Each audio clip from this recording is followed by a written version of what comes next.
right. I believe we're still experiencing some technical difficulties here. We apologize for all that, but let's just get started here since we do have our guest, and we're going to get going here. Wizard World Virtual Experiences. So he specializes in handmade illustrations, site-specific murals. You might recognize the Blob as a distinguishing star of his pieces. He's just back from a huge mural project in North Carolina. He's the host of the Extra Paint podcast, and he's also one of 20 artists, as we mentioned, tabbed by Topps to reimagine 20 classic baseball cards in the Project 2020 that's been going on all year, about 2/3 of the way through it. He's based in New York, and he's known by his art name as of EFDOT. Here is the great Eric Friedensen.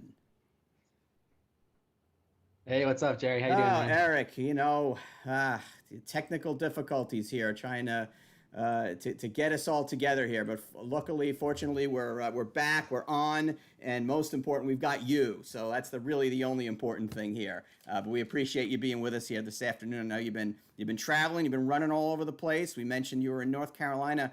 That's the most recent project, the mural. Tell us about that, first of all. Yeah, I'm definitely a little bit loopy right now after a super early flight this morning. This mural came together over the last 5 days or so. We were battling with some weather, which made it take a little longer than expected. But it was my first ever mural festival that I got to participate in.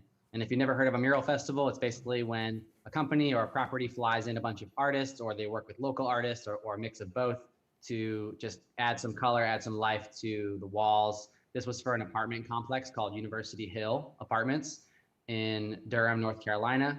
And they pretty much gave me free reign on what I could make. And I did have to show them a mock-up of the design beforehand. It ended up getting adjusted through the process. I didn't use a projector or anything. I just freehanded this mural. And that's part of why it took a little longer than expected as well. And also the rain. But yeah, I had a blast. I got to meet a lot of really cool artists. And I think it's one of my favorite murals I've done. And it seems like it's kind of taking you back to those days when you were looking for mural work, and I've seen videos and stuff of you where you show your process of you basically found a wall and you kind of superimposed the mural on there and then showed it to them, and then you were able to, to produce that in real life. Is that the kind of a way that it worked for this also?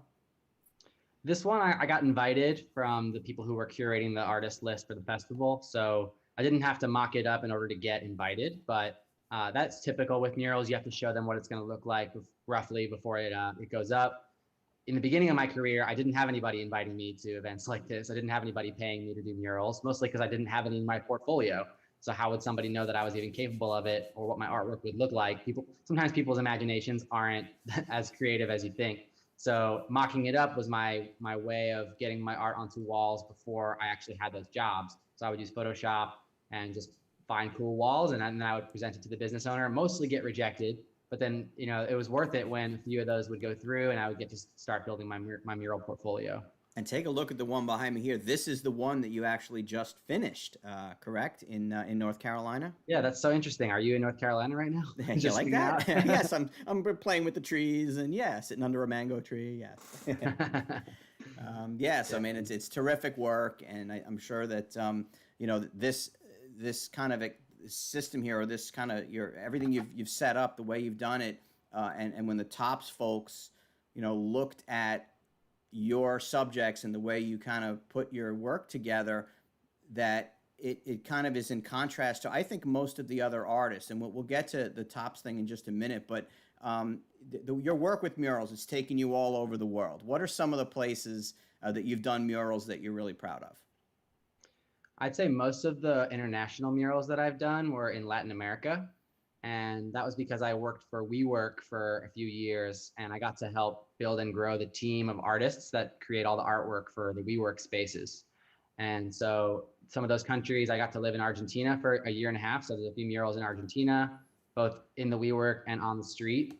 There's Mexico, Colombia, Brazil, Peru, and then across the United States, a few states. I'd love to be able to go to most of the United States eventually and get to paint. I've also done a mural in London, a mural in India, in Delhi, and one in Taiwan as well. Now, when you're faced with this, you have a wall, you have a bare wall. Do you collaborate with the others that are doing the murals when you're in this group of 40, or how do you determine what this is going to look like? I knew about this mural event long ago, like or at the end of last year. They started putting together the list.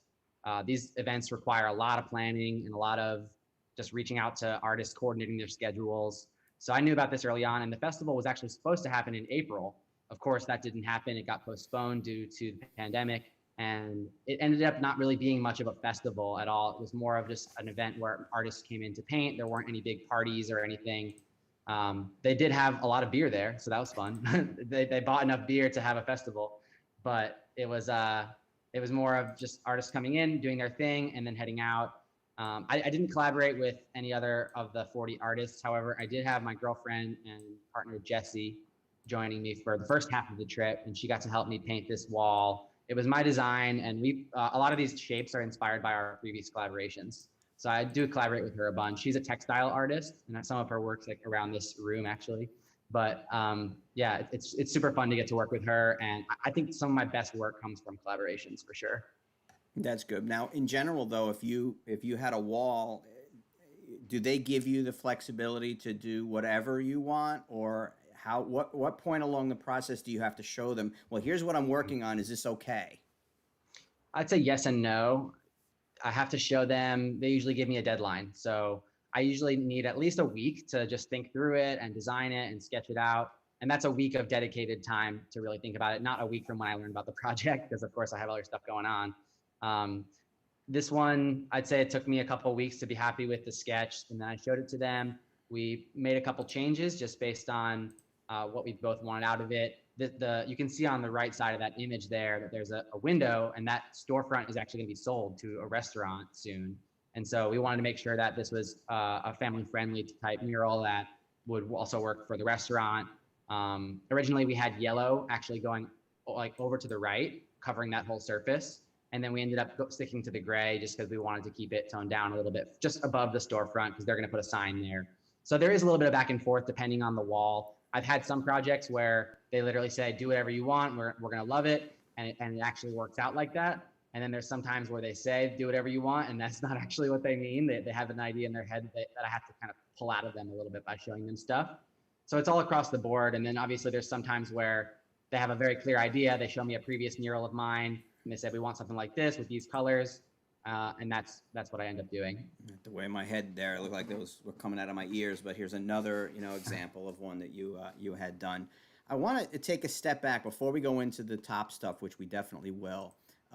You had a kind of, I don't know how else to describe it, a really harrowing experience that affected your art with a fire. To talk a little bit about how that affected you and kind of where you were in your career before that, and then what that experience, how it affected your career after.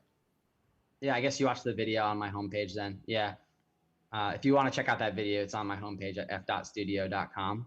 But this fire really was a big turning point for me in my life and in my career. And I wouldn't be where I am today without that experience, even though it was tragic and it was scary. And I'll never forget that feeling. But in my career, it was 2014. I was 2 years out of school. I went to design school in Philadelphia, and I was living in New York. I'm from New York, from the suburbs of New York. So I always dreamed of living in here. And I felt like I was really living the dream, even though I was still really desperate for work. I was getting freelance jobs from Craigslist. I couldn't really land a full-time job that I was excited about. I didn't want to just go get a web design job because I knew I was more destined to work with my hands and keep drawing and painting. And I was just starting to get that kind of work coming in, even if it was from Craigslist. I was super stoked on it. And one day I was just working from home, and the entire back side of the building from the backyard caught on fire. And to this day, we still don't know how it started. And I was on the second floor. And so the fire came in through the windows, and I was home, and I had the cats there and everything. So it was a scary experience, like running out for my life and not really having any time to grab anything. I just ran out, and I didn't even put shoes on. I just ran out in my socks. I was so scared, but luckily the building didn't collapse. It was badly damaged, really badly, especially in the apartment. But I was able to go back in afterwards and look for some things. And one of the things that survived was a sketch that I had made, and it was in my scanner, which had like completely melted, but the sketch was somehow pristine. and it was the sketch that said optimist. And so that word optimist has really stuck with me, and it reminded me of the kind of person that I am, the kind of person that I want to be, even in moments of pure chaos and despair. Little reminders like that are so important. And so that's really what put me on the path of creating more art like this for other people, reminders of why life is actually pretty good, even though it's scary and cruel and hurtful like all the time at the same time. But if you're an optimist, you can always try to strive for what is the thing that I can hold on to that gives me hope. There's always something, it's okay to grieve. It's okay to be sad. I don't think that being an optimist means you have to be happy all the time. I'm sad and I'm angry a lot. It's hard not to be, but that's really where it came from. And that's what I think about when I create a lot of my art these days. That's awesome. Here's an example of that optimist art that you put together, and just all the different stuff that kind of made that a brand. But it's also a philosophy, which I think is great. That really makes for a great origin story, so to speak, because I think that's really the origin of your becoming the kind of artist that would be interesting to a company like Topps, which will segue us in, I think, right now, just to talk about this Topps Project 2020. We've had, I think you're the 5th or 6th artist we've had on, and one thing I love about this is that it's very clear when I look at one of the pieces of art now, having seen between 12 or 10 to 12 of 14 or so, who did what. Like these are definitely EFDOT pieces. Talk a little bit about first how you got involved with the Topps Project 2020, and how you determined how you were gonna make these cards your own. Yeah, so I got an email around the end of last year. I had just recently quit my job at WeWork, and I was looking for freelance work for 2020, and they hit me up pretty randomly. One of them happened to be following me, the social media person at Topps, and told me about the project. Of course, I accepted it. I definitely underestimated it. I said, oh yeah, 20 cards, no big deal.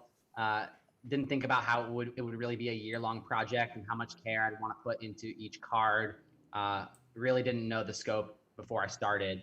And then in the beginning, I felt like I had to kind of set some rules or some style guidelines so that the cards did have a consistent feel to them with a lot of variation as well. And so the borders was something that I decided on early on as a way to make it feel like it's my style, and then also to hide little Easter eggs to create something that was deeper than just the original baseball card and really spoke to who the player was. I mean, this might be my only opportunity to create a Roberto Clemente card. And Roberto Clemente was my favorite player growing up to collect, mostly because I got really lucky and discovered a bat card.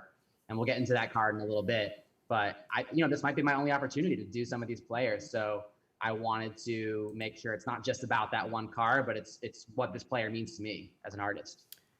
And I think one of the distinguishing factors also of you, there's a large variety among the 20 artists of really, really big sports fans, and all the way down to not a sports fan at all, doesn't know what baseball is. And I think that's good because it gives people can interpret the cards. How much of your baseball fandom goes into your work on these cards? I grew up playing baseball and going to Yankee Stadium a lot, multiple games per season, every single year. I went to the World Series multiple times at Yankee Stadium. And so I have a lot of nostalgia from that.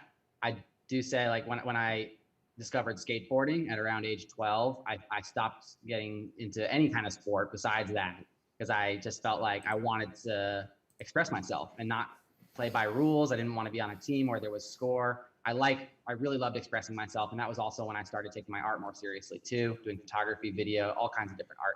And so my baseball memories are from before I was 12 for the most part. I did used to collect cards, and I used to sell cards and trade cards too. And so even though a lot of those memories are hard for me to access because it was so long ago, but I do have a strong feeling, and I try to communicate that through every card of like the excitement of opening up a pack of cards, finding out who's in it, and what cards you want to keep in your collection, what cards you want to trade and sell.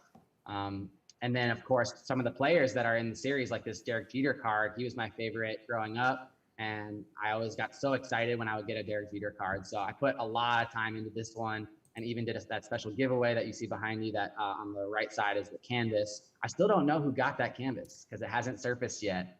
I wonder who it is and if they're going to share it. I might end up doing some prints of that card or of that canvas. I mean, they probably follow you on social. I'm surprised that they haven't commented, right? On It's possible that they don't follow me on maybe. social because the print run for that one was, I think, around 8,000 or 8,500. So there's probably a lot of people that bought the card that don't even know who I am, never saw my other work, don't follow me on social. But who knows how many people are buying a single card versus multiple cards? So how many customers? I have no idea. I hope it turns up because it's nice to know where it's going. And I want to keep creating more companion art like this. And I'm doing a lot of that through my Patreon, which I can talk about a little more if you want. Yeah, please. Yeah. So, okay. So in the beginning of the project, once it started to really take off, I saw that some of the artists started selling autographed versions. So I started doing the same through my website. And then they were selling out in minutes or seconds sometimes. And people were saying, oh, there's bots on your website. So I thought, okay, let me throw up a password on the website so that the bots can't get in there.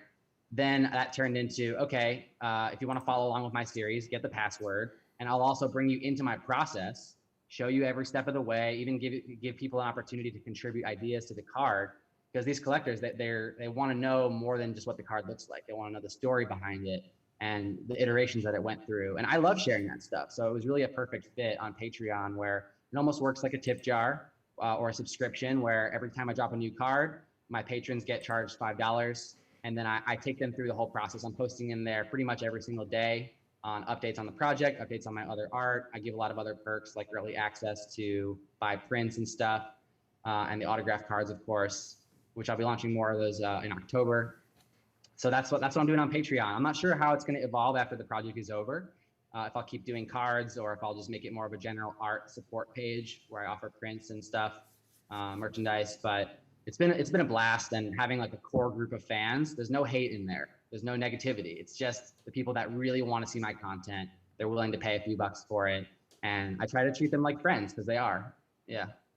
And some of those, maybe it's them, maybe it's others, but we have a bunch of questions in already in the chat room. So let me get with a couple of them here. Kevin Black of Vancouver, Washington wants to know, what's been your favorite piece of work so far? And I don't know if he's referring to the cards. It just says, what's been your favorite piece of work? Why don't we make it into the question about the cards, since we're in that topic? What's been your favorite card to do so far? Let's leave out the Clemente for now, unless it's that one. Then if that is your favorite, what's your second favorite? I think the one behind you on your right, the George Brett, was my favorite to create, just because it's so fun and playful, and the pine tar incident made it on the card, which I was really stoked on. I do have to show my cards to Topps before it goes out and before they approve it. I think I had the most fun on that one because it was a little challenging, but then it really came together, and there's just so much to look at. But in terms of which card means the most to me, I wasn't a George Brett fan growing up. I didn't know much about George Brett before I did this card. I think Jackie Robinson was my top pick in terms of like what I'm most proud of and what meant the most to me. It happened right around the start of the Black Lives Matter protests, and it was just so much swirling around in my head. How do I embed what Jackie Robinson stood for in a card? And I think I nailed it. And then after Jackie, I'd say it was Derek Jeter for the reasons I stated earlier. He was my favorite growing up. Yeah, I like that other piece you've done on Jackie that's on your Twitter right now that I've seen that you did, that just is capturing, I mean, all the different ways. I mean, there's a million things to capture with Jackie Robinson, but I think what you put together, and it's, I think, more in your style, that other piece. Do you feel constricted at all with the cards? Like, what's it like taking like the Jackie card, the Clemente card, all these cards, they're already works of art. How do you take an existing work of art and make it your own, but still be faithful to what the card is, who the person is? It's tricky. I think it's been a mental roller coaster of trying to balance all the factors of doing the card justice, doing the player justice, making it feel like it's from my voice, and being really happy with the final result. I don't use a lot of photography in my work typically, and I also don't illustrate faces and portraits. My characters, my blobs, they don't have emotions, they don't have faces, they don't have details like that. Some of the other artists in the project are amazing at illustrating portraits. And I could have used this project as a way to develop my style for that, but I decided pretty early on that I wanted to focus on leaving the photography as is, or finding another photo of the player that I really liked if I didn't like the one that was on the existing card, and then really playing with the background and what's around the player, and maybe twisting some of the elements like the broken bat and the Jackie Robinson. So remixing it in that way. But yeah, I'd say it depends on the card for sure. It's some of them are really easy to work with, and some of them are like, I don't like this photo, and I need to figure out how to make sure that I'm paying homage to this card and keep it like that. Jeter one has the original card in the corner, but I knew that the rest of the card, I wanted to just go crazy and like put my memories into it. Right, and I think the Mariano Rivera will be similar for you. That's a Probably. card. He's not even in uniform in that. He's standing up against a ledge. Like it'll be. I'm looking. I'm interested to see what you do with it. And I like looking at a card, the original card, and then seeing what each of the different artists are doing with it. I think the Brett has been one of the best for everyone, just because it's such a it's a colorful card. It's that 75, that whole the whole way, just the whole the look of that year, of that year's cards, and just 70s baseball in general that makes that one a really good one. We have a few more questions from fans. Jason Elliott wants to know, what would be your dream mural? If you had a dream mural that you could do, you've got a wall somewhere, and I guess that can mean where it is and what it is. What's your dream mural? Let's leave it open. My dream mural would be to design and paint an entire skate park and then skate it with my friends. So maybe for my 40th birthday or something, I'll make that happen. I'm turning 30 in a month and a half. I might be one of the youngest artists in the project, I'm realizing, but I'm maybe in a few years, 35 or something, we'll make that happen. There's so much that goes into building a skate park, right? Like just besides the painting part, the designing, the zoning, the liability. It's going to be a huge project, but I want to make it happen in my lifetime in the next few years, hopefully. And I know that you interact with some of the other artists. You said you feel like you're the youngest, but that also means that you're one of the most active on social media with when your cards come out and interacting with other artists. Who is someone that you met through this, that you had not had a previous relationship with, that you now collaborate with, or that you now just like to be buds with? Mm-hmm. Well, first I want to speak to the social media thing, because as a designer, I studied graphic design, and when I started my social media, a lot of the other people following me were other graphic designers who wanted to learn how to do what I do, or how to paint murals or illustrate, which I have a whole online class about that. I can plug it later if there's an opportunity. But like, I wasn't used to having so many fans that don't also create art all the time or design things.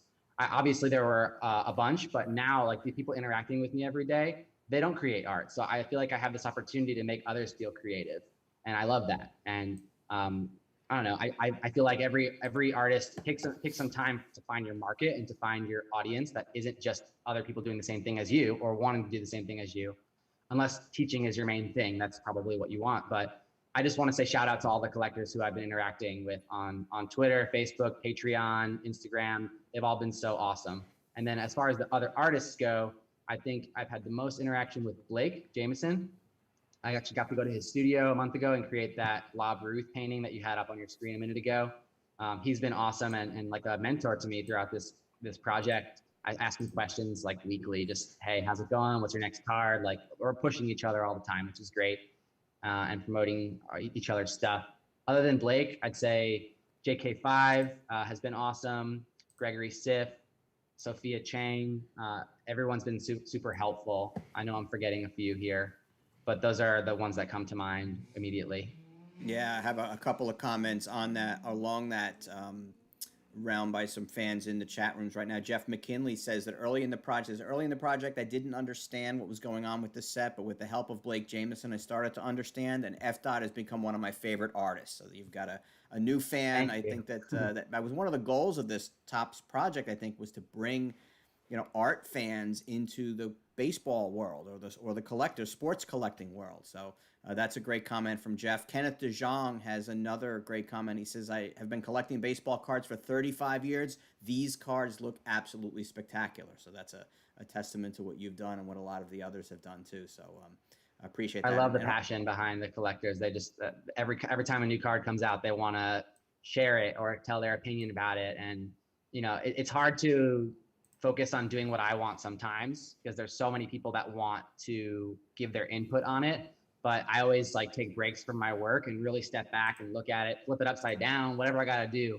to just see it for art and not as a baseball card. Because in the end, it's my art. Yes, it's going to be printed and sold as a baseball card, but I want to be able to have a gallery of these things eventually and really put it next to my other artwork and make it feel like it's in the same family. So it's not something different. It's all connected. And I'm always so excited to put out the next card. I'm going to be sad when it's over.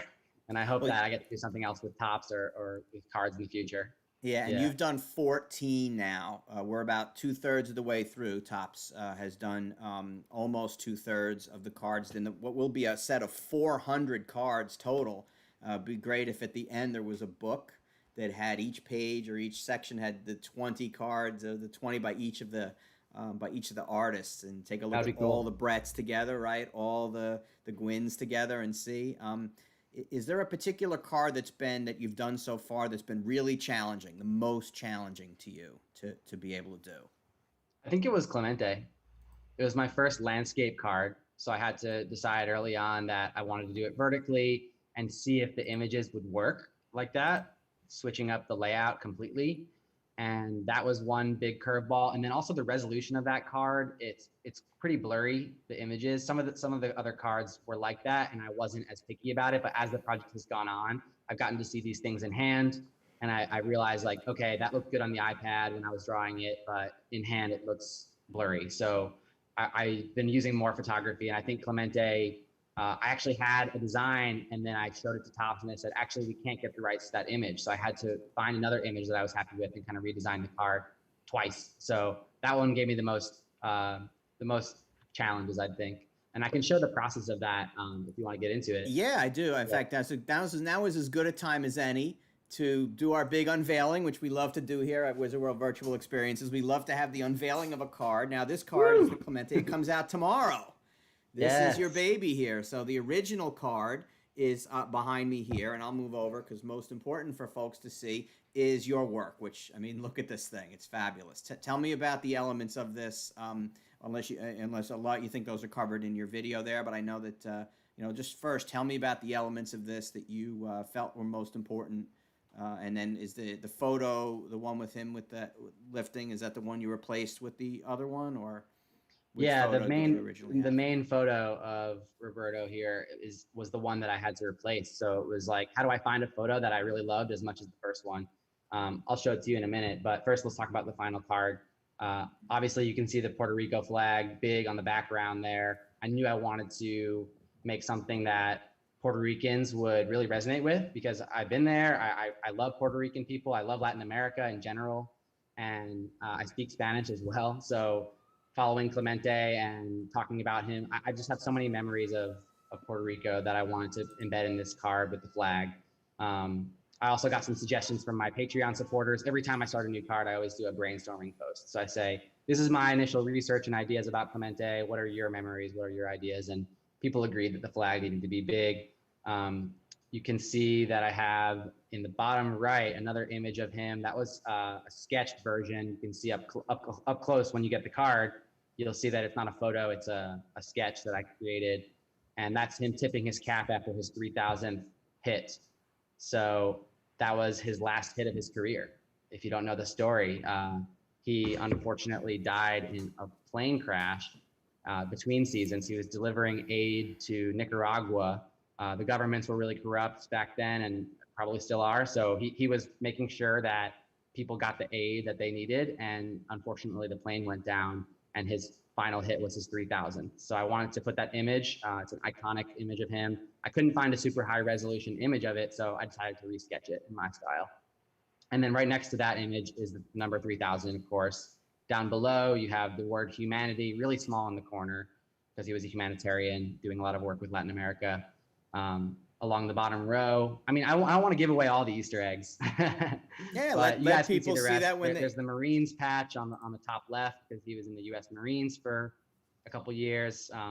Birth and death date on the right, and then I'll let you guys discover the rest. Yeah, let people look at that when they see it, and it goes live Monday, tomorrow, if you're watching us live here, or if you're not. And again, it's only available for 48 hours. So if you're watching this on replay on Wednesday, you're right at the last chance. It's going to be from Monday at noon Eastern to Wednesday at noon Eastern. That's the only time you can get this card, available at Topps Project 2020. Just go to topps.com and type in Project 2020, and this card will be up there along with another card. There's 2 cards a day that pop up there, and it's always neat to see which cards are paired together, and then what kind of order and which cards have been done the most, and which card do you have next?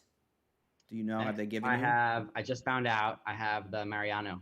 Oh, great. So the Yeah. Mariano will be one that'll be, as a Yankee person, specialty. So do you want to show, you were going to show something on your screen there. Let's see on the iPad if you want to walk us through what you've got here.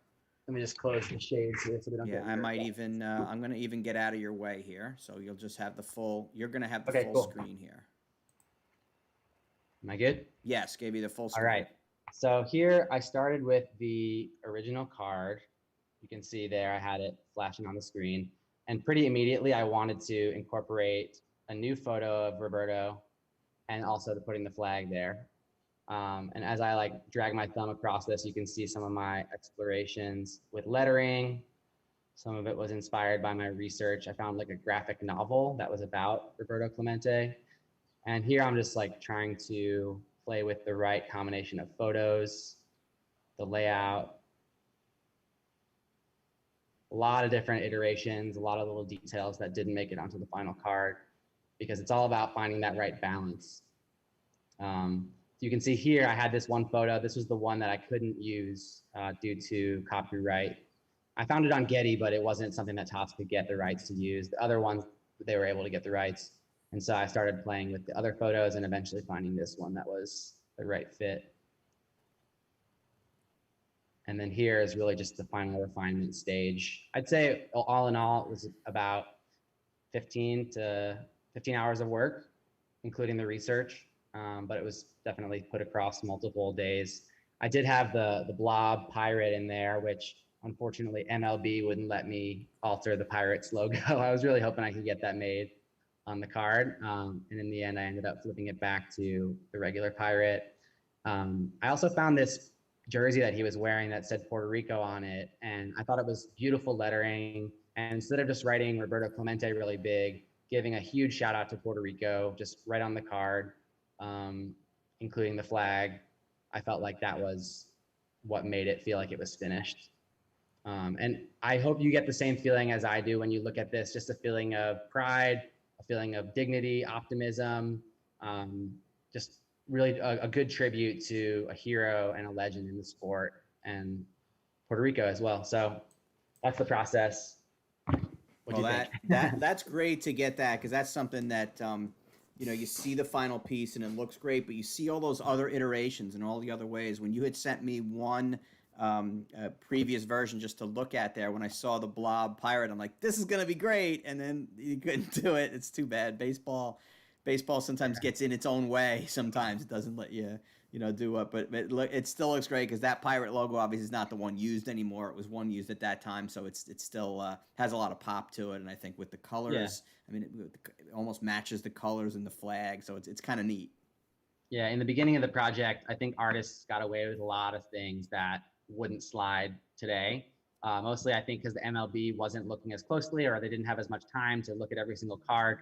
And then as the project has developed and artists have snuck things into the backgrounds, I think Topps and MLB are getting more picky about it. But it's understandable. I mean, it's an official Pirates card. If you look at the back, it has the Pirates logo on it. It's not just a piece of art. It's not fan art. It's an official card. So it does have to be in line with their standards and also give us room to create and experiment. And I'm grateful for the creative freedom that we have.